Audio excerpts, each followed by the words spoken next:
The Smiling Man, Part 2. The Smiling Man was growing bolder.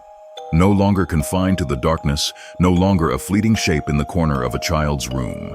Now he was stepping into the light, his stolen faces shifting, glitching, revealing glimpses of the rotting horror underneath. Ethan's disappearance had shaken the town.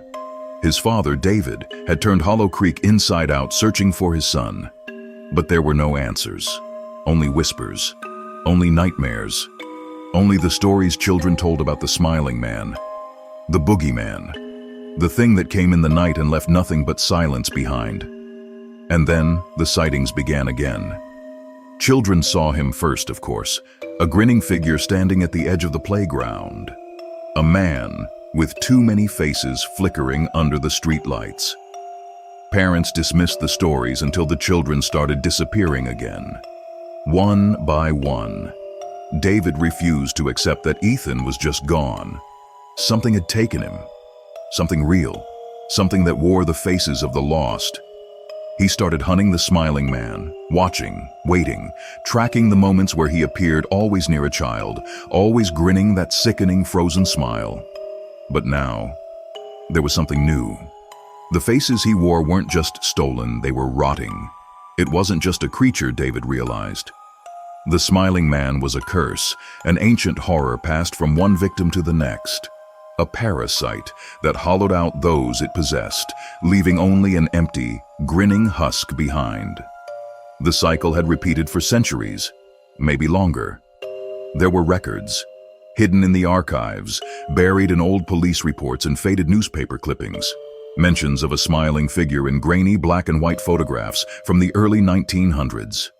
Sketches in old journals, descriptions eerily similar to what the children whispered today. And then David found the oldest mention yet.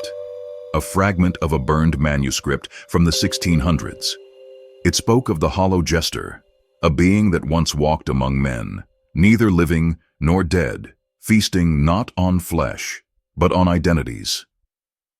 Beware the jester who grinned too wide, for he wears thy soul as his mask. It wasn't just killing the children, it was absorbing them. It was in the dead of night when David heard it. The laughter, warped, distorted, layered with too many voices. He turned to his son's bedroom door, still untouched since the night Ethan vanished. The door was open, and inside, standing before Ethan's bed, was him, the Smiling Man. His face flickered, Ethan's face, but wrong. Stretched too wide, eyes vacant, skin pale and sagging, a sick mockery of life. And beneath that face, beneath the shifting layers of stolen identities, something else writhed, something ancient, something hungry. David charged. But the Smiling Man moved, not like a human, but like something that had worn too many skins and no longer remembered how to be a man. The chase led through the house, into the cold, empty streets.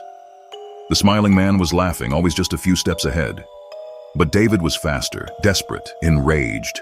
He cornered the creature in an alley, the flickering streetlights casting long, twisted shadows over its shifting form. It spoke then, for the first time. "Would you like to see your son again?" David hesitated, and in that moment, the Smiling Man peeled back his face, layer after layer of the stolen, decayed flesh, until only Ethan's face remained. Ethan's eyes, Ethan's mouth, trembling, lips parting in a whisper. "Dad, help me," David screamed as he lunged forward, driving the rusted crowbar he had carried for months straight through the thing's skull. It shrieked, not in pain, but in fury, as the flesh unraveled, faces splitting apart, spilling into the void beneath.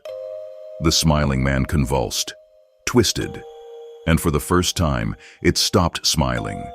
Its body collapsed into itself, sinking into the concrete, vanishing into the shadows like it had never been there at all. And then, the silence came. The town never spoke of the Smiling Man again. But David knew. David walked home, breath heavy, exhaustion sinking into his bones. He stepped inside, locking the door behind him, feeling something he hadn't felt in months, relief. But then a sound froze him in place, a whisper. "Dad, why did you leave me?" David turned sharply. Across the room in the dim glow of the streetlights, he saw his own reflection in the glass of the window. Except, it wasn't quite right. His reflection was grinning, a slow, unnatural, impossible smile stretching too wide across his own face. His hands trembled as he reached up, touching his cheek, and the skin shifted beneath his fingertips. A horrible realization crashed over him. The smiling man wasn't dead. He had only moved on. David opened his mouth to scream, but all that came out was laughter, warped, distorted. And the smiling man smiled once more. Days passed, then weeks. David's mind unraveled as he felt his body betray him. The smiles came more often, unbidden. His reflection seemed to move when he did not. The whispers echoed louder in his ears, filling his head with twisted lullabies of the children who had come before him. Then the hunger started. He fought it at first, barricading himself inside his home, avoiding mirrors, covering every reflective surface.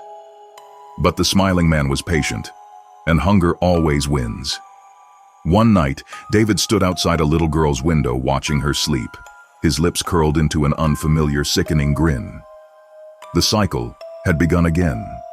And somewhere, deep inside, the last remnants of David screamed in silence, trapped behind the endless smile. Thank you for listening to this terrifying tale. If you enjoyed it, don't forget to like, subscribe, and hit the bell on our YouTube channel for more horror stories. And when we hit 1,000 subscribers, well, let's just say the smiling man may have one more secret left to tell.